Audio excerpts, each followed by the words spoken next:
Teacher, ഇതിപ്പോൾ നമ്മളൊരു കുടുംബ സംവിധാനങ്ങളിൽ വന്നൊരു അണുകുടുംബാവസ്ഥയും ഒക്കെ ഇതിൻ്റെ ഒരു പ്രധാനപ്പെട്ട കാരണമാകുന്നുണ്ട്. പ്രത്യേകിച്ചും ഈ കുഞ്ഞുങ്ങൾ അല്ലെങ്കിൽ ചെറിയ പ്രായത്തിലുള്ള അമ്മമാർ അവരെ പ്രസവാനന്തരം നേരത്തെ ആണെങ്കിൽ ഒരുപാട് ആളുകൾ ശ്രദ്ധിക്കാനൊക്കെ ഉണ്ടായിരുന്നെങ്കിൽ ഇപ്പോഴങ്ങനെയില്ല. കുട്ടികൾ തന്നെ, പ്രത്യേകിച്ചും ഈ ഫൗസി റിപ്പോർട്ട് ചെയ്ത പല കേസുകളിലും ഭർത്താക്കന്മാരും ഭർത്തൃ കുടുംബവും ഒക്കെ ഒറ്റപ്പെടുത്തുകയും അല്ലെങ്കിൽ വേണ്ടത്ര സഹകരണത്തോടെയൊക്കെ ജീവിക്കാത്ത ആളുകളൊക്കെയാണ് ഇത്തരം വലിയ ബുദ്ധിമുട്ടുകളിലേക്ക് ചെന്നപ്പെടുകയും ഈ കുഞ്ഞുങ്ങളെ കൊല്ലുന്ന അവസ്ഥയിലേക്കൊക്കെ ചെന്നപ്പെടുന്നത്. അപ്പോൾ ഇതിപ്പോൾ ഈ പൊതുസമൂഹത്തിന് ഇത്തരം ഗർഭാവസ്ഥയിലുള്ള സ്ത്രീകളുടെ ആരോഗ്യകാര്യത്തിൽ, പ്രത്യേകിച്ച് മാനസികാരോഗ്യകാര്യത്തിൽ കൂടുതൽ ശ്രദ്ധ വേണ്ടതല്ലേ? എന്ന് വെച്ചാൽ ഈ പറയുന്ന നമ്മുടെ സംവിധാനങ്ങൾക്ക്, ആരോഗ്യ സംവിധാനങ്ങൾക്ക്, ആശുപത്രികൾക്ക് ചുറ്റുപാട് നിൽക്കുന്ന അമ്മമാരടക്കമുള്ള കൂടെ നിൽക്കുന്ന ആളുകൾക്ക്, അങ്ങനെ പൊതുസമൂഹത്തിനാകെ തന്നെയും ഇങ്ങനൊരു രോഗാവസ്ഥയുണ്ട്, ഒരു മാനസിക പ്രശ്നാവസ്ഥയുണ്ട്, പ്രസവാനന്തരം ഇങ്ങനെ ചില ബുദ്ധിമുട്ടുകൾ ഉണ്ടാകും. അതുകൊണ്ട് അത്തരത്തിൽ സമൂഹത്തിൻ്റെ ആകെ തന്നെ ഒരു ശ്രദ്ധ കൂടുതലായിട്ട് വരിക, ആരോഗ്യ സംവിധാനങ്ങൾ പെരിനാറ്റൽ സൈക്കോസിസ് എന്നൊരു അവസ്ഥയുണ്ട് എന്ന് തിരിച്ചറിഞ്ഞ് അതിനുവേണ്ട മുൻകരുതലുകൾ എടുക്കുക, ഇത്തരം കാര്യങ്ങൾ ചെയ്യേണ്ടതല്ലേ? അതിൻ്റെ ഇല്ലായ്മ കൂടെ ഇതൊരു പ്രശ്നമാകുന്നില്ലേ? തീർച്ചയായും അതിന് സാധിക്കും. ഞാൻ പറയുമ്പോൾ നിങ്ങൾക്കതൊരു പൊളിറ്റിക്സ് തന്നെയാണ്, പക്ഷേ കക്ഷി രാഷ്ട്രീയമാണോ എന്ന് തോന്നിപ്പോകാൻ ഇടയുണ്ട്. പക്ഷേ പറയാതിരിക്കാൻ വയ്യ.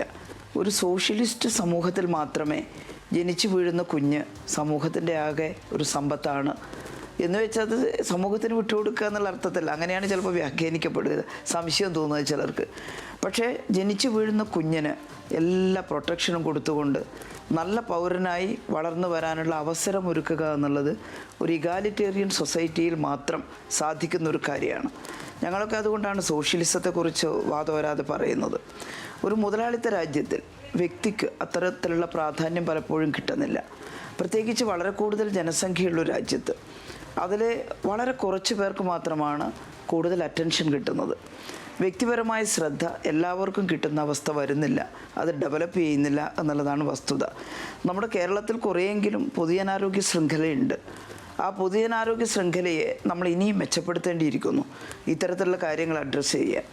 എന്നാൽ സ്വതന്ത്ര ഇന്ത്യയെ സംബന്ധിച്ചിടത്തോളം നമ്മുടെ രാജ്യം ജനാധിപത്യ മതേതര സോഷ്യലിസ്റ്റ് റിപ്പബ്ലിക്കാണെന്നൊക്കെ പറയുമെങ്കിലും ഇത്തരത്തിലുള്ള കാര്യങ്ങൾ ഗ്രാമീണ തലത്തിലേക്ക് വരെ വ്യാപിപ്പിക്കാൻ കഴിഞ്ഞില്ല.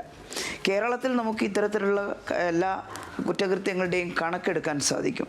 പക്ഷേ നമ്മുടെ സ്വതന്ത്ര രാജ്യത്ത് ഉത്തരേന്ത്യൻ ഗ്രാമങ്ങളിലൊക്കെ ഇങ്ങനെയെല്ലാമുള്ള നൂറുകണക്കിന് സംഭവങ്ങൾ ഉണ്ടായാലും അതൊന്നും എണ്ണപ്പെടുന്നില്ല എന്നുള്ളതൊരു വസ്തുതയുണ്ട്.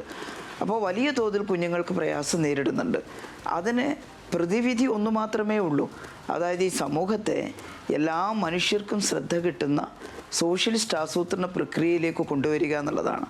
അത് വളരെ എളുപ്പമല്ല.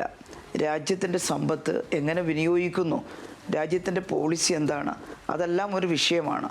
പ്രയോറിറ്റി എന്താണ് നമ്മൾ കൊടുക്കുന്നത്, ദാരിദ്ര്യം, അതുപോലെ തന്നെ മറ്റ് തൊഴിലില്ലായ്മ, ഇതൊക്കെ ഇതിൻ്റെ ഘടകമായിട്ട് വരും.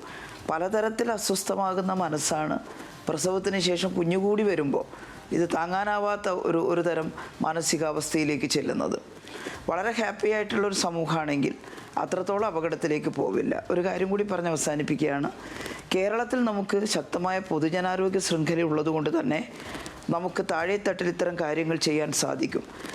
എനിക്ക് ഓർമ്മയുണ്ട്, കഴിഞ്ഞ തവണ ആരോഗ്യമന്ത്രിയായിരുന്ന സമയത്ത് കേരളത്തിലെ പ്രൈമറി ഹെൽത്ത് സെൻ്ററുകളെ ഫാമിലി ഹെൽത്ത് സെൻ്ററുകളായി പരിവർത്തനം ചെയ്യാനുള്ള പ്രവർത്തനം ആരംഭിച്ചു. കരുതിക്കൂട്ടി ചെയ്തതാണ്. അതിൽ വെറുതെ പേരുകൊണ്ട് FSC ആയിട്ട് മാറ്റുകയല്ല, PHCകളിൽ കുറേയും കൂടി ക്ലിനിക്കുകൾ ആരംഭിക്കുക എന്നുള്ളതാണ്. ഉച്ചവരെ മാത്രം ഉണ്ടായിരുന്ന PHCകൾ വൈകുന്നേരം വരെ OP ഇടുക, ജനങ്ങൾക്ക് വൈകുന്നേരം വരെ ഡോക്ടറുടെ സേവനം ലഭ്യമാവുക. ഒരു ഡോക്ടർക്ക് പകരം 3 ഡോക്ടറെ നിശ്ചയിച്ചിരുന്നു. ക്ലിനിക്കുകളിൽ ഏറ്റവും പ്രധാനപ്പെട്ട ഒന്ന് ജനങ്ങളുടെ മാനസികാരോഗ്യം പരിശോധിക്കാനുള്ള ആശ്വാസ ക്ലിനിക്കാണ്.